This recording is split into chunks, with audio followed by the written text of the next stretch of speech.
presque de l'info, c'est la revue de presque de Nicolas Canteloup.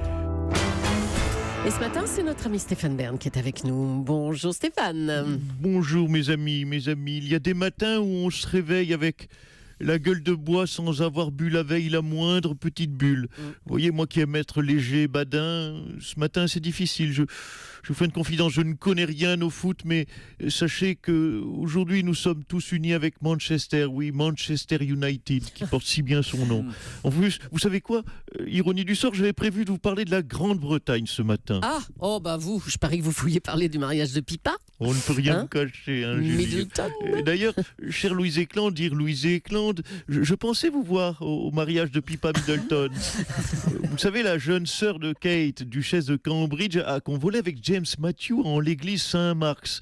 Oui, je précise pour les gueux autour de cette table. Alors, comment se fait-il que je ne vous ai pas vu, chère Louise? Vous avez eu un empêchement de dernière minute ou de quoi? Oh non, oh, j'ai gaffé, vous n'étiez pas invité. Pardon. Je suis tellement confus. J'oublie parfois, vous savez quoi, que je suis avec des manants. Je vous traite comme mon égal parfois, mais c'est une erreur. Bon, allez, c'est bon. On vous écoute pour les titres, Allez, Votre Altesse. les titres, c'est parti. Continuons. Show must go on. Donald chez Jésus. Je m'explique. Trump à Bethléem.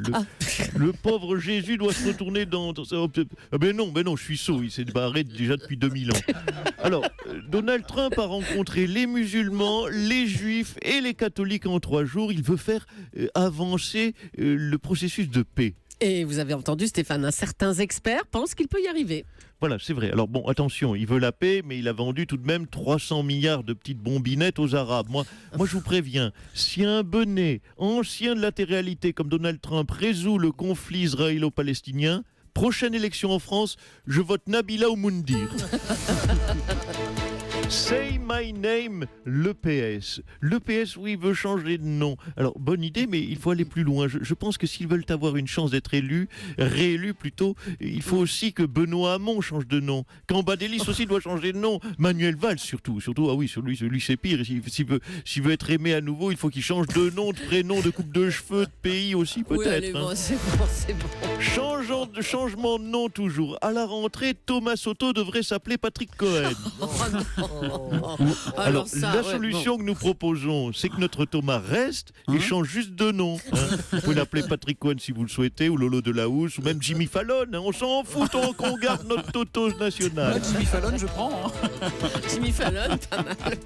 Avant-guerre, ce matin, Emmanuel Macron reçoit les dirigeants syndicaux, nous l'avons dit, et patronaux, pour leur exposer sa réforme du Code du travail. Autrement dit, grève générale des syndicats dès cet après-midi.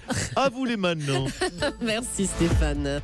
La moralisation de la vie politique est en marche. C'est un des grands chantiers du gouvernement qui fait l'unanimité. Non. Ah, Patrick Balkany. Non. Bonjour, c'est quand même important qu'un homme politique soit honnête, vous ne pensez pas? Mais enfin, Madame Julie, un homme politique honnête, c'est aussi con qu'une bière sans alcool ou un café déca. Vouloir de l'honnêteté, c'est supprimer l'essence même du job pour un politique. C'est même, comme dirait Denis Oliven, l'ADN de l'homme politique. Je suis désolé, monsieur Balkany, mais on ne peut pas défendre l'idée qu'un homme politique détourne de l'argent public, par exemple. Bon, écoutez, mais enfin, il ne faut pas voir les choses comme cela, Madame Julie. Un homme politique qui pique de l'argent public, c'est comme un grand cuisinier. Il est obligé de goûter la sauce avant de servir. Vu comme ça. C'est une belle image. Bon, allez, oui, très belle image. Allez, c'est bon, on vous laisse, monsieur Balkany. On va parler de la loi de moralisation de la vie politique. On y revient. Elle sera donc présentée le 11 juin et on reçoit celui qui pilote ce projet, le nouveau garde des Sceaux, François Bayrou. Oui, François Bayrou, soyez complet. Garde des Sceaux et des Sottes.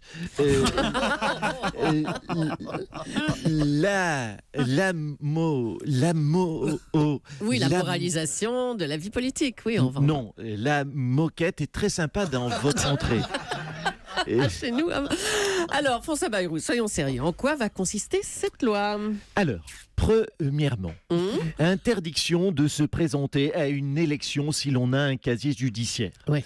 Guy Georges ou Xavier de Ligonnès ne pourront donc pas être ministre. Ah bah encore heureux. On parle aussi de cette proposition. Les cadeaux supérieurs à 150 € seront rendus publics. Voilà, et je crois que ça c'est une mesure phare. Si vous invitez un homme politique à manger et que l'addition dépasse 150 €, il devra rendre cette addition publique et dire aujourd'hui j'ai mangé une blanquette et un plateau de fruits de mer. Voilà. Je tiens donc à avoir, si vous me le permettez, une pensée pour Gérard Larcher, qui va passer beaucoup de temps à déclarer tous les jours ce qu'il mange. Alors, pas de bol, alors que vous menez la loi de moralisation de la vie politique, on a appris que vous étiez mise en examen pour une affaire de diffamation et que vous n'aviez pas l'intention de quitter votre poste. Vous êtes bien informé, vous allez tout niché. Écoutez, je vais tout vous dire. J'ai hésité à démissionner, mais en conscience, le problème, c'est que si je démissionne, j'aurais été ministre à peine 48 heures. Et ce n'est pas assez 48 heures pour mener une action complète, pour marquer de son empreinte. Du coup, je m'en fous, je continue. Bon, une dernière question. Vous vouliez être ministre des Affaires étrangères et finalement, c'est Jean-Yves Le Drian. Alors pourquoi ? Pourquoi ? C'est une question intime. Mais je vais pas me dérober. Je vais vous faire une confidence, chère Julie Leclerc, cher Thomas Soto, Louise Éclande. Oui, bon, c'est bon, le tour de la table. Oui. J'aime beaucoup les bites. Hein ? J'ai une passion pour les bites. Non, écoutez, arrêtez, ça ne nous intéresse pas. Ça, arrêtez de me couper sur les bites. J'aime beaucoup les bites. J'aime beaucoup les Beatles.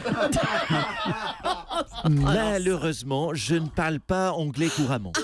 Du coup, je ne pouvais pas décemment être ministre des Affaires étrangères. D'accord. Goodbye. Goodbye. Oui, il y a deux i. C'est grave, oui. B-I. Le Parti Socialiste va-t-il changer de nom ? Jean-Christophe Cambadélis l'a évoqué pour la première fois hier. Bonjour Ségolène Royal. Oui. Oh bah tiens, vous avez monté les marches de Cannes. Petit aparté là. Oui, ce n'était pas Monica Boulouchi. Oui, c'était bien moi. Oui, Charles-Laurent Cabrol. Oui, Guillaume Janton, c'était moi. Oui, je sais qu'on nous confond souvent toutes les deux. Oui, c'est ça, oui. Cela dit, je vous rassure, je me suis présenté hors compétition. Hein. Oui. Professionnellement, d'ailleurs, vous l'aurez noté, Thomas Soutou, je suis hors compétition. Sentimentalement, pareil, je suis hors compétition.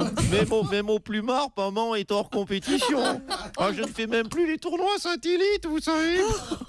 Non, pardon, je me confie, je me sens bien avec vous, je suis en famille. Bon, écoutez, on est désolé pour vous, pour toutes ces hors compétitions. On peut revenir au sujet peut-être, vous avez des pistes pour le changement de nom du PS ? Oui, écoutez, j'en ai cherché des noms pour le PS, vu que je n'ai plus que ça à foutre. Donc j'avais à la place du PS, j'avais plutôt le PL. Le PL ? Oui, le Parti des losers. Ou bien également Objectif 3%. C'est le maximum possible pour les législatives. Oui, bon, tout ça c'est pas mal, mais bon. Oui, non mais attendez, j'avais d'autres propositions. J'avais pensé aussi au groupement républicain d'opposition aux nouveaux ultra-libéraux. Ça fait quoi ça ? Le gros nul. GRONUL. Ah oui, d'accord. Sinon, j'avais également le mouvement européiste, républicain et démocratique international et citoyen. Le merdique. Vous voyez que pour rebaptiser le PS, il y a vraiment que l'embarras du choix. Merci beaucoup, Ségolène Royal. Merci, bravo et merci à Nicolas Canteloup et à ses auteurs. Philippe Cavrivière, Laurent Vassilian et Arnaud Deman.